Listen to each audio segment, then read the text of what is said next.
Hari Om, Bhaja Govindam, verse 30.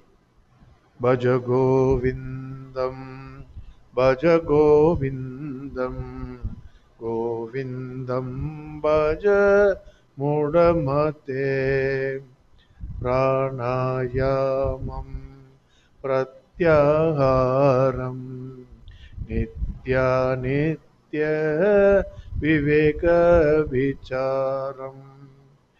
प्राणायामं प्रत्याहारं नित्या नित्य विवेकविचारं जाभ्यसमेद समाधिविधानं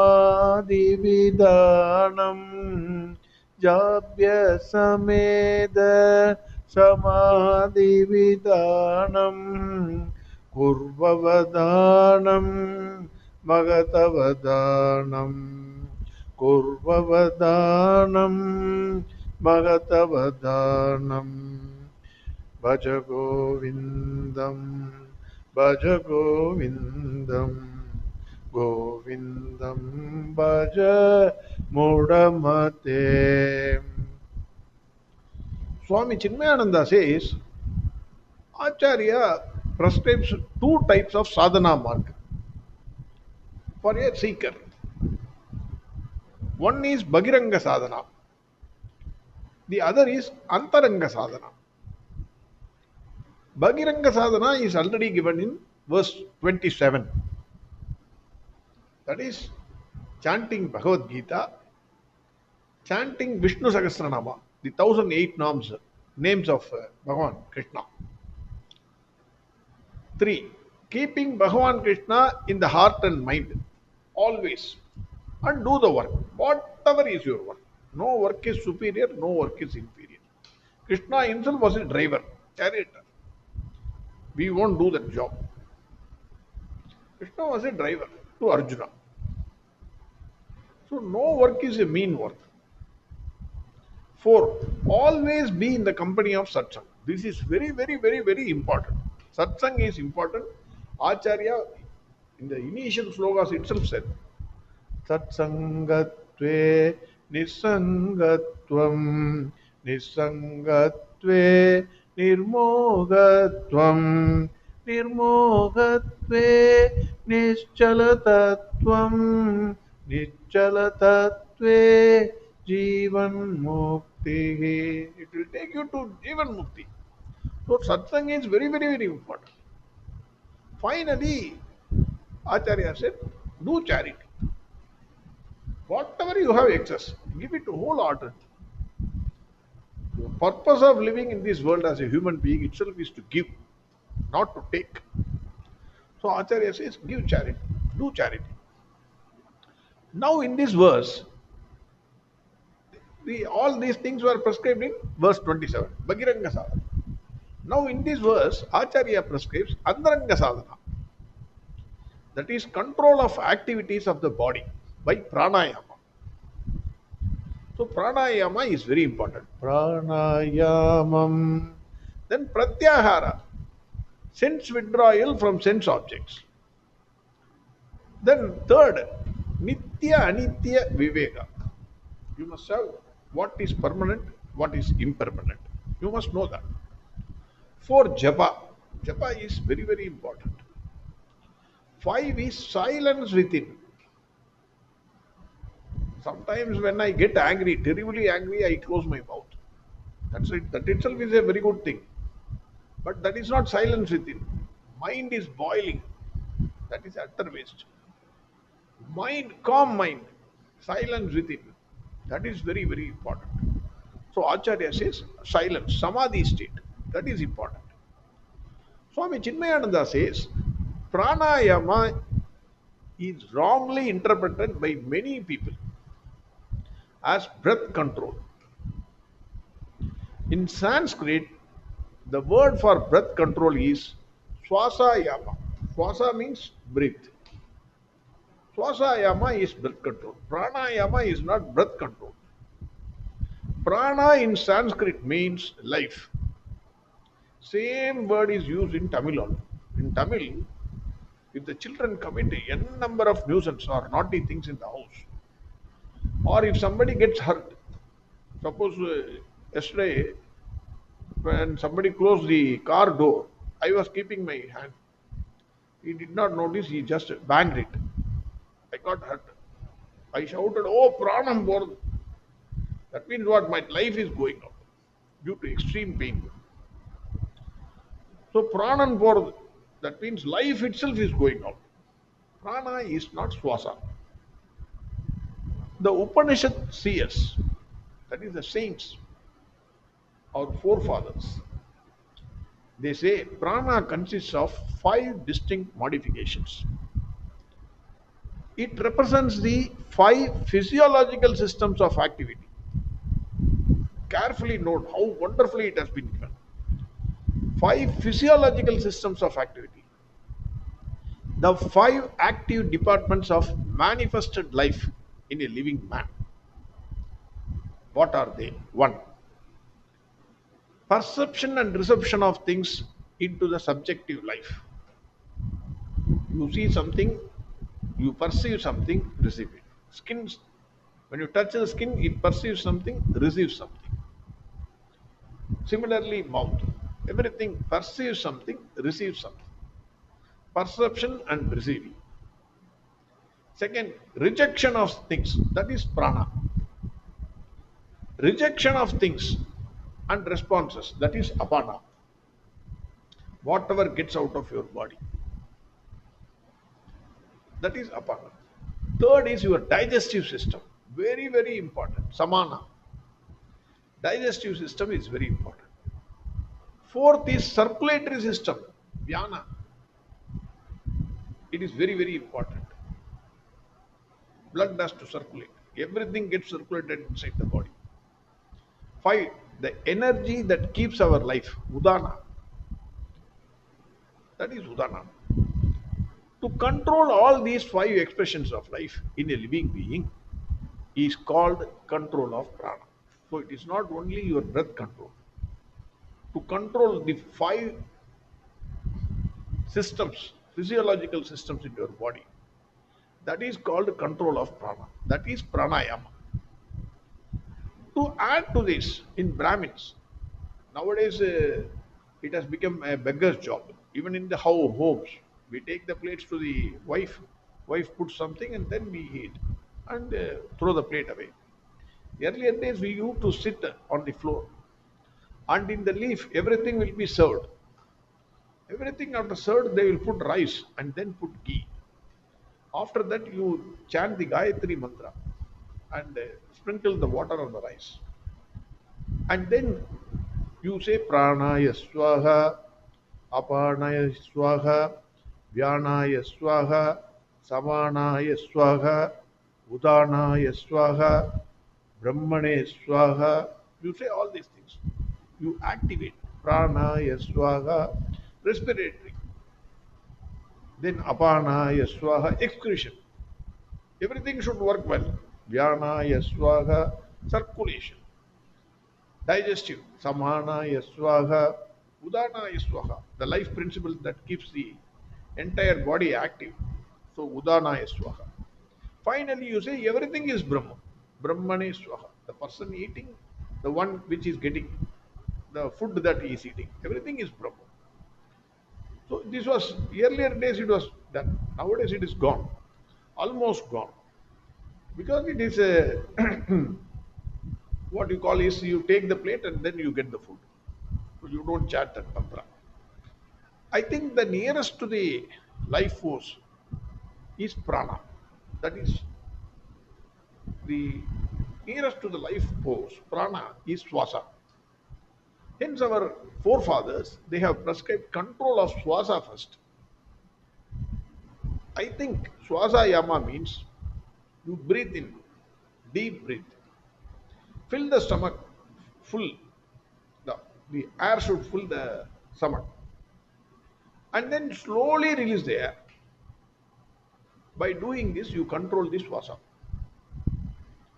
Then, to digestive system, eat proper food. Nobody says don't eat food. Don't eat excessive food. Or don't go on continuous fasting. Eat proper food, sattvic food, easily digestible food. Don't eat too oily items or items that takes longer time to digest. Clean the stomach digestive system by observing Ekadashi. That is the only way you can clean the system. Otherwise, you cannot put water, you cannot take it to the nearest service center, ask him to put water or some this vacuum cleaner, something like that, to clean your digestive system. Only way is Ekadashi. By doing this, you can control your digestive system. Third, once the digestive system is corrected, then your circulation automatically improves. You are not eating oil items, you are not eating fat items, cholesterol will not develop. So the circulation of the blood that takes energy to the entire parts of the body, it becomes correct. There is no block of energy, there is no block of blood anywhere. No bypass surgery is required. Because we eat too much oily food, fat food, cholesterol gets developed in the veins and the blood gets blocked. Doctor says bypass surgery. If you control your food intake, your circulation system automatically improves. Fourth, if your intake is correct, if your digestive system is working well, your circulation is improved, then your excretion system also will work well. Our forefathers, they were not shying away from saying excretion is as important as eating. The output must be equivalent to the input. Take, for example, if there is no excretion of waste for 2 3 days, I challenge you, you cannot do any work. You cannot travel, first of all. In the bus, you will have fear. Or you take so much of oily food, continuously excretion is there. Then also you cannot go out, you cannot do anything. So excretion is as important as your eating. So that should be controlled. So health is wealth. If your body is maintained well, that is the fifth one. Then you can activate your Udana Shakti, which keeps the body till death, the vital force. This is what I think. So this is very, very important. That is why Acharya says, Pranayamam Pratyaharam. Now, after pranayama, Acharya says Pratyahara. What is Pratyahara? Pratyahara is once you control the body, slowly one can bring the mind under control. Mind also has to be fed properly. Our mind is like a public convenience. Any thought can enter any time without any restriction. It will dirty the mind like a public toilet and will go away. Hence, the mind has to be controlled from wandering in the sense world. That is Pratyahara. It is not easy. 100% is difficult, but it is not impossible. Kanji Paramacharya says, the way you spend your hard earned money, for example, when you pay your servant maid and you have to pay 5,000 rupees monthly salary, you take 10 500 rupee notes. One time you count this way, other time reverse it and then count, and then you put the finger in your tongue, then again you count, then you ask your wife to count, and then you give it to her. 5,000 rupees. You take so much care. Similarly, when your mind thoughts are going out, you must spend it in such a manner. You count the thoughts per day, per day. It has been said 60,000 thoughts. Each fellow, each man, each human being is is pending. It should be controlled. So many thoughts should not be there. That comes only by practice. That is pratyahara. After pratyahara, Acharya says it is nitya anitya viveka. Mind, it cannot stand alone. The moment we wake up, n number of thoughts enter the mind. It won't ask your permission. It comes. As I already said, it is like a public toilet for the thoughts. How to control this mind? The mind, since it cannot stand alone, it has to be employed somewhere else. It is like a that ghost, which he said, you must continuously give me work, otherwise I will kill you. One fellow wanted a ghost. So he prayed to God. I must have a servant, ghost. It should fulfill all my wishes. God immediately gave him. Okay, granted. He said initially 1,000 rupees. Then he said one house. Then he wanted one state. Then he said the entire world. I want everything in a minute. Jiffy, tuck, tuck, tuck. It gave. Then he did not know how to. Otherwise, it will kill. God warned him. If you don't give it work, it will kill you. Similarly, mind. Mind has to be employed somewhere. Where to employ this mind? The mind has to be employed in the study of the scriptures and then reflect upon the truth of the statements. For this, one has to develop discriminative intellect, nitya anitya viveka, by studying the scriptures. Hence, one has to employ the intellect in the discrimination of real and unreal, between the permanent and impermanent, between what is true and what is false, between Atma and Anatma, what is changeable, what is unchangeable. It must be able to see that one unchangeable substratum upon which the play of this entire world is happening. So, Nitya Anitya Viveka, that is very important. After that, Acharya says Japa is important. Why? Nitya Anitya Viveka, it is not an easy joke. Mind is like baby Krishna. Initially, it will seriously think about Nitya Nitya Viveka only for 2 minutes. Within 2 minutes, it will slip away and take you somewhere else and roam around. A smell from the kitchen, a telephone ring, a cell phone, mobile phone rings, or somebody talking in the hall, a doorbell, or some such thing will take the mind from its thoughts on Nitya and Anitya. Finish. It will take you somewhere else. It can never come back to the thought, but only roam around on Anitya. How to bring focus to the mind? Anything you repeatedly hear or chant, unconsciously or consciously, pierces into your mind and sits there. You can see this technique adopted by the movie makers in cinemas. They repeatedly play a tune or a song in the movie. Automatically, you pick up that and you sing that song for a few days. Whenever you get up or whenever you are in bathroom, you will sing that song. Or sometimes even after a month or so, you will sing that song. Similarly, if you chant a japa, say Gayatri japa, it gets into the mind. This will help in bringing focus on one point easily. With the help of this, the individual gains dexterity in withdrawing his mind from the unreal and keep it on the real. That is why japa. Finally, samadhi, that is silence within. It is not closure of mouth alone, but closure of mind within.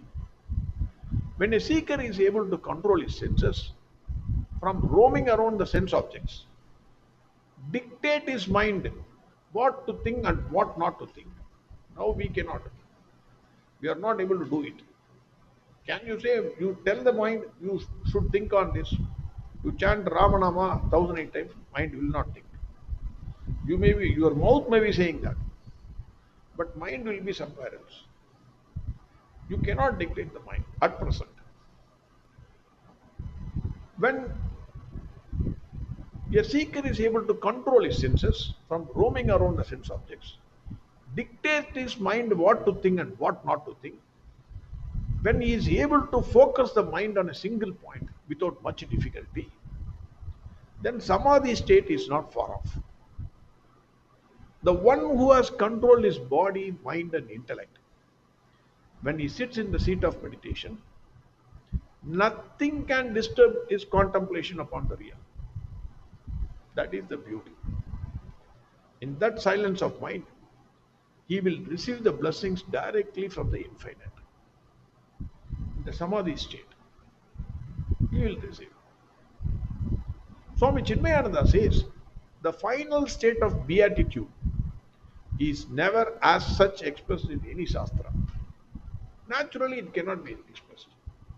How can you say, I slept well? How can you put that in words? Yesterday night I slept very well. How can I put in words?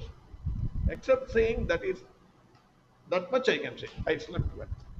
Similarly, the final state of beatitude, it is not expressed in words in the Shastra. Only the last state of effort, that is samadhi state, the practice of samadhi is indicated. Practice of samadhi only lifts the veil and reveals what was, is, and shall ever be. That removes it is within. Bhagavan is within, Brahman is within. You are Brahman. The veil that covers that Bhagavan Krishna inside you, it will be removed. Then you see the eternal nature of the infinite. All these things, it is not a one day practice. All these things take a lot of time. One has to slowly unfold like a flower. Suppression or anything you try to do it in a faster manner. Today everything is 2 minute noodle, 3 minutes this thing. Everything fast. No waiting period. So that is why people have become so impatient. 30 seconds they cannot wait in the signal. Everything is fast. But here it is a slow process. Swami Chinmayananda says, sun rising, moon setting, blossoming of the buds, arrival of fruits, germination of seed, foetus in the womb, bird in the egg, each take its own time to grow and emerge out. If you want a baby, good baby, you have to wait for 9 months and 9 days. In 6th month, you cannot put the hand inside and take out the baby. It will not be a good baby. If a seeker tries to hurry up to reach the goal, then his entire effort becomes a waste. Haste becomes waste. One has to wait by constantly practicing external and internal disciplines. Not only external, but also internal. Hence, Acharya says, please perform with care. Please perform with great care. That is what Acharya says. Bhaja Govindam, Bhaja Govindam, Govindam Bhaja Mudamate, Pranayamam Pratyaharam, Nitya Nitya Viveka Vicharam, Pranayamam Pratyaharam, Nitya Nitya Viveka Vicharam, Jabya Sameda Samadhi Vidhanam, Jabya Sameda Samadhi Vidhanam, Kurvavadanam Mahatavadanam, Kurvavadanam Mahatavadanam, Bhaja Govindam, Bhaja Govindam, Govindam Bhaja Modamate. Next verse tomorrow. Harihom Sarvam Krishnarpanamastu. Hara Hara Shankara Jai Jai Shankara. Hara Hara Shankara Jai Jai Shankara. Hara Hara Shankara Jai Jai Shankara. Hara Hara Shankara Jai Jai Shankara. Hara Hara Shankara Jai Jai Shankara. Hara Hara Shankara Jai Jai Shankara.